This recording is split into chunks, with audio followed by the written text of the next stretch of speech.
दोस्तों, हवा कुछ बदली बदली सी नज़र आने लग रही है कुछ राज्यों में। और हवा में नमी का बढ़ता स्तर कुछ जगहों पर बादल लेकर आ रहा है। लेकिन गर्मी है कि अभी कम होने का नाम नहीं ले रही है, झुलसा रही है, जला रही है। और हवा की हवा के थपेड़े हैं, लू के थपेड़े हैं, वो बिल्कुल आग की लपटों की तरह प्रतीत हो रहे हैं देश के लगभग 70-60-70% एरियाज़ में। नमस्कार, स्वागत है आप सभी का इस मौसम पूर्वानुमान के बुलेटिन में। मैं हूं देवेंद्र त्रिपाठी। बात करूंगा इस वीडियो में 26 मई 2026 के पूरे भारत के मौसम की। भारत के उत्तरी क्षेत्रों पर एक नया पश्चिमी विक्षोभ आने वाला है। एक थोड़ा सा सकारात्मक संदेश या सकारात्मक खबर कह सकते हैं इसको। और वो सिस्टम भारत के कई राज्यों पर मौसम में बदलाव के लिए कह सकते हैं कि एक महत्वपूर्ण टर्निंग पॉइंट हो सकता है। क्योंकि जब ये सिस्टम पहुंचेगा तो इससे सपोर्ट करने के लिए थोड़ी सी अरब सागर और थोड़ी सी बंगाल की खाड़ी की हवाएं ऊपर की तरफ भागना शुरू करेंगी। और ये जितनी मात्रा में हवाएं इधर से या अरब सागर के उत्तरी क्षेत्रों की तरफ से पहाड़ों की तरफ पहुंचेंगी, उन हवाओं का सपोर्ट पहाड़ों पर और मैदानी इलाकों पर दिखाई पड़ेगा और बरसात की संभावनाएं बनेंगी। भले ही दोपहर के बाद बारिश हो, दोपहर के पहले बारिश हो जाए, लेकिन इसके बावजूद कुछ तो राहत मिलेगी। अभी जो कंसिस्टेंसी है, जो निरंतरता है, जैसे उदाहरण के तौर पर मैं आपको बताऊं कि 3 दिन मान लीजिए जयपुर में रोज़ शाम को बारिश होती है, दोपहर तक तापमान बढ़ता रहेगा। तीनों दिन दोपहर में तापमान बढ़ेगा, आसमान अगर साफ है, बादल नहीं है, धूप दिखाई पड़ेगी और तापमान बढ़ेगा तो जाहिर सी बात है गर्मी वैसी ही रहेगी जैसी रोज़ होती है। लेकिन जो शाम को राहत मिलेगी वो एक गाना, मैं अक्सर उसको गुनगुनाता हूँ, अक्सर कहता हूँ उस गाने को, रियल लाइफ से उसको हम रिलेट करके देखते हैं कि सूरज की गर्मी से तपते हुए तन को मिल जाए तरवर की छाया। तो सूरज की जो गर्मी की निरंतरता है वो 24 घंटे प्रतीत हो रही है, क्योंकि दिन भर जब धरती तप रही है तो रात में तापमान के कम होने में समय लग रहा है और रात में धरती के कूल होने में, ठंडा होने में समय लग रहा है। इसलिए रातें भी गर्म हो रही हैं और उन लोगों के लिए मुश्किलें हैं, उन लोगों के लिए परेशानियां हैं जिनके पास संसाधन नहीं है। बिजली कटौती हो रही है, कई जगहों से आप में से बहुत सारे मित्र लिख रहे हैं कि भयंकर गर्मी पड़ रही है, ट्रांसफार्मर फूक गए हैं, बिजली कटौती हो रही है, ठीक होने में समय लग रहा है। तो ये सब चीज़ें कितनी ज़्यादा अनकंफर्टेबल सिचुएशन क्रिएट कर रही हैं वो हम सभी जानते हैं। हाँ, वो लोग नहीं जानते जो मेट्रो शहरों में रहते हैं। सिर्फ दिल्ली की अगर मैं बात करूँ तो दिल्ली में कई बार नज़र न लगे 24 घंटे लाइट रहती है। और उस लाइट का फ़ायदा ये है कि आप दिन में कितनी भी गर्मी से आएंगे, लेकिन शाम जब घर पहुँचेंगे तो आपको एक अच्छा एनवायरनमेंट मिल जाएगा, एसी, पंखा, कूलर जो भी है, और आप थोड़ा सा राहत की सांस ले लेंगे, वो तरवर की छाया आपको मिल जाएगी। लेकिन जिन जगहों पर लाइट की कटौती है, जिनके पास संसाधन नहीं है, उनको कैसे मिलेगी वो छाया? तो वो तो परेशान रहेंगे। मवेशियों का क्या हाल होगा, खेती का क्या हाल होगा, जो मध्यवर्ती फसलें हैं उनका, जहाँ पर सिंचाई के साधन बहुत ज़्यादा नहीं है या महंगे हैं, वहाँ पर किसानों के लिए चुनौतियाँ बनी हुई हैं। फिलहाल WD के आने से पहले भी कुछ नमी यहाँ पर प्रिवेल कर रही है और इस नमी के कारण दिल्ली से लेकर उत्तर प्रदेश और इधर मुंबई से लेकर पटना, धनबाद, इन जगहों पर इधर तो ज़्यादा संभावनाएं हैं, इधर कम है, लेकिन धीरे धीरे संभावनाएं इधर भी ऊपर की तरफ भी बढ़ रही हैं। अरब सागर वाला सिस्टम अभी कह सकते हैं कि वो लो प्रेशर और सर्कुलेशन के बीच की इंटेंसिटी में है। बंगाल की खाड़ी काफ़ी सक्रिय है, लेकिन बहुत ज़्यादा प्रभाव फिलहाल अभी भारत के अंदरूनी रीजन पर इन दोनों सिस्टमों का नहीं दिखाई पड़ रहा है। लेकिन जल्दी ही हमें अच्छी खबर मानसून के आगे बढ़ने की भी मिलने वाली है।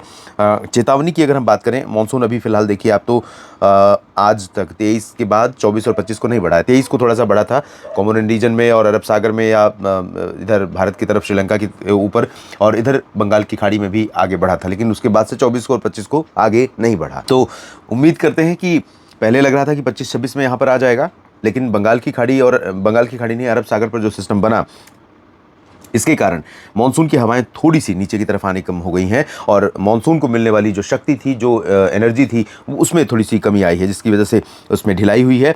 अब हम देख लेते हैं हवाओं की क्या स्थिति है। आप देख सकते हैं हवाएं थोड़ा सा, जो सिमेट्री हमें यहाँ पर बंगाल की खाड़ी पर नज़र आ रही है, जो एक रूपता, जो एक एनर्जी, एक कंसिस्टेंसी दिखाई पड़ रही है, वो यहाँ पर गायब है। बन रही थी वो कंसिस्टेंसी, लेकिन वो सिस्टम के कारण डिस्टर्ब हुई है और इसी के चलते मानसून के आगे बढ़ने में थोड़ी सी रफ्तार कम हुई है।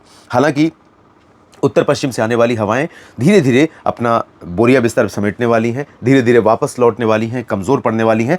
हालांकि इतनी जल्दी नहीं होगा, क्योंकि इधर तो मानसून आने में टाइम लगता है। तब तक तो ये हवाएं इन रीजन्स में बनी रहेंगी, प्रिवेल करेंगी। कम से कम 10-15 जून तक तो यहाँ तक तो मानसून पहुँचता है और तब तक यहाँ पर बनी रहती हैं हवाएँ उत्तर पश्चिमी दिशा की, और ड्राई होती हैं ये हवाएँ। इन हवाओं के साथ अब आप देखिए यहाँ पर तालमेल बन रहा है पूर्वी हवाओं का, जो बंगाल की खाड़ी से उठ करके पंजाब और उत्तराखंड तक पहुंच रही हैं, और इन्हीं हवाओं के कारण हम कुछ बादल भी दिल्ली एनसीआर और वेस्ट यूपी में देख रहे हैं, हरियाणा पंजाब पर या आसपास के भागों पर। और अब ये हवाएं थोड़ी सी और इन्हेंस होने वाली हैं, इंटेंसिफाई होने वाली हैं, जिसके कारण कुछ प्री मानसून एक्टिविटीज संभावित रहेंगी 26 मई को। आप देखें हीट वेव का रेड अलर्ट का दायरा और बढ़ गया है। उत्तर प्रदेश का पूर्वी हिस्सा, मध्य प्रदेश पूर्वी रीजन, विदर्भ, तेलंगाना और साथ में ओडिशा, इन सभी जगहों के लिए हीट वेव का रेड अलर्ट जारी किया गया है। यानी अभी जो राहत मिलने वाली है उससे पहले की बढ़ती हुई आफत तस्वीर में दिख रही है। Jharkhand, Bihar, Chhattisgarh, west MP, west Rajasthan, Punjab, Haryana, west UP, इधर इन भागों में ऑरेंज अलर्ट है हीट वेव का। बाकी इधर तो बारिश का अलर्ट है। दक्षिण भारत में बाकी जगहों पर देखें तो यहाँ पर भी बारिश का अलर्ट है। महाराष्ट्र के तटों पर बारिश के साथ साथ ह्यूमिड वेदर का भी अलर्ट है, हीट वेव और ह्यूमिड वेदर। और वही स्थिति तमिलनाडु में रहेगी, जहाँ पर बारिश हो रही है, जहाँ पर कुछ बादल बन रहे हैं। दोस्तों, बारिश की संभावनाएं दक्षिण भारत में देखें तो तमिलनाडु में कुछ जगहों पर और केरल में कई जगहों पर बारिश होने की संभावना है। केरल पर बादलों का दायरा थोड़ा ज़्यादा रहेगा। लक्षद्वीप पर बादल काफ़ी रहेंगे, सभी आइलैंड्स पर बादल अब रहेंगे। हवाएं पश्चिमी दिशा की चलेंगी, बारिश रुक रुक कर होती रहेगी। तटीय कर्नाटक और आंतरिक कर्नाटक का जो दक्षिणी रीजन है, बेल्लारी, चित्रदुर्गा, हसन, बेंगलुरु, मैसूरू और आसपास के भाग, इन सभी भागों में बारिश होने की संभावना है। और आंतरिक तमिलनाडु में चाहे वो तिरुचिरापल्ली हो या मदुरई, सेलम, कोयम्बटूर, वेल्लोर, इन सभी भागों में छिटपुट वर्षा हो सकती है। इंटेंसिटी भी बहुत ज़्यादा नहीं रहेगी। कुछ एक जगहों पर पंबन और आसपास के भागों में तिरुचिरापल्ली पर हो सकती है। अंडमान और निकोबार द्वीप समूह, पूरा रीजन मानसून की बारिश का एंजॉय कर रहा है। यहाँ पर पहुंचने वाले टूरिस्ट, पर्यटक देश भर से, दुनिया भर से, वो भी इस मौसम का इस समय आनंद निश्चित तौर पर ले रहे होंगे। इधर आंध्र प्रदेश के तटों, रायलसीमा रीजन और तेलंगाना के कुछ पूर्वी हिस्सों और दक्षिणी उत्तरी आंतरिक कर्नाटक के कुछ आंतरिक हिस्से, गडग और रायचूर के बीच में कुछ जगहों पर बरसात होने की संभावना है। बादल यहाँ पर भी बनेंगे, गुलबर्ग में भी बन सकते हैं। वैसे संभावना तो हैदराबाद और रामागुंडम में भी बादल बनने की है, लेकिन इधर बारिश होने के आसार थोड़े कम हैं। इधर संभावनाएं अपेक्षाकृत ज़्यादा हैं। गोवा में बारिश हो सकती है। सिंधुदुर्ग, रत्नागिरी, रायगढ़ और मुंबई, पालघर, सूरत तक बरसात की संभावना थोड़ी सी यहाँ पर नजर आ रही है। कोंकण, गोवा, महाराष्ट्र का जो रीजन है और साथ में साउथ ईस्ट गुजरात का रीजन। बाकी जगहों पर महाराष्ट्र में विदर्भ, मराठवाड़ा, मध्य महाराष्ट्र, यहाँ पर हीट वेव का आप रेड और ऑरेंज अलर्ट देख रहे हैं। भयंकर गर्मी का दौर नागपुर से लेकर नंदुरबार, धुले, नासिक, जलगांव तक और नांदेड़, बीड, जालना, हिंगोली, चंद्रपुर, गढ़चिरौली तक, यानी सभी जगहों पर रहेगा। चंद्रपुर, नांदेड़ और सतारा, सांगली, कोल्हापुर, पुणे और ये नागपुर का जो रीजन है, यहाँ पर दोस्तों कुछ बादल, जैसे यहाँ पर रामागुंडम और गुलबर्ग में हो सकते हैं, वैसे यहाँ पर भी कुछ बादल दिखाई पड़ सकते हैं। हो सकता है कि कुछ गर्जना और आंधी तूफान के साथ गतिविधियाँ हो।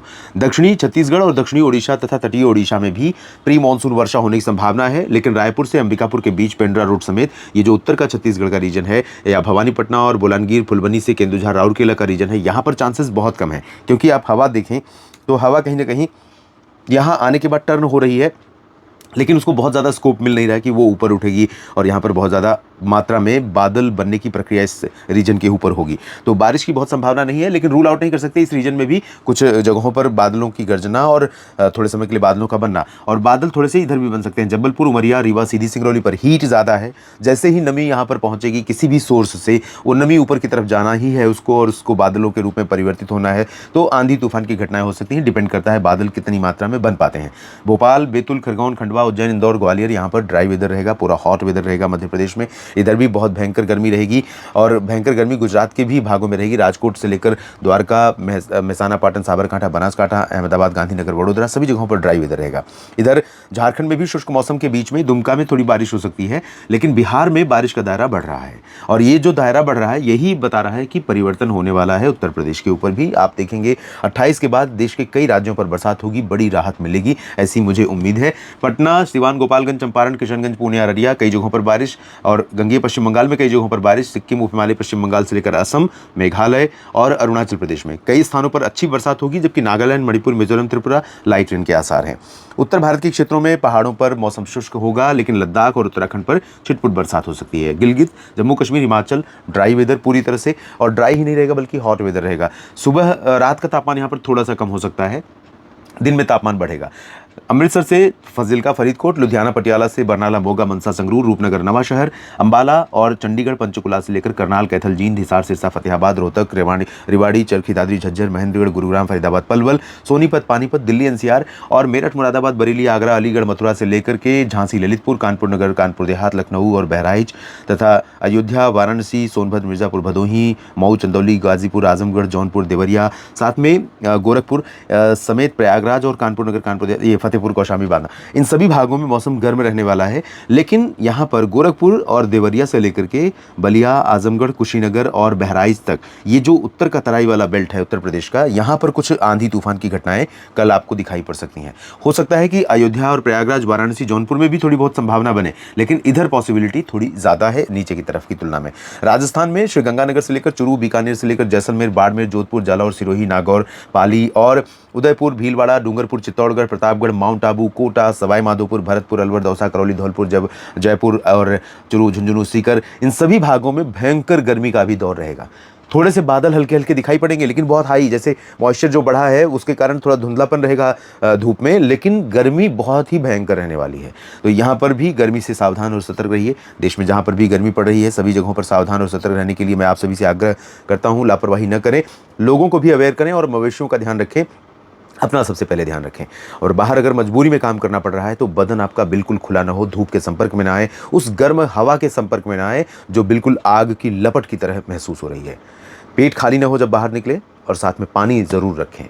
इस वीडियो में अभी इतनी ही जानकारी। लगातार मेरे साथ बने रहेगा मौसम तक और न्यूज़ मीडिया मंच यूट्यूब चैनल। इन दोनों चैनलों को सब्सक्राइब करें मौसम के हर अपडेट के लिए और तमाम अन्य खबरों के लिए, और साथ ही मौसम तक फेसबुक पेज पर भी आप मुझे फॉलो कर सकते हैं। सभी किसान साथियों और मित्रों का बहुत बहुत शुक्रिया।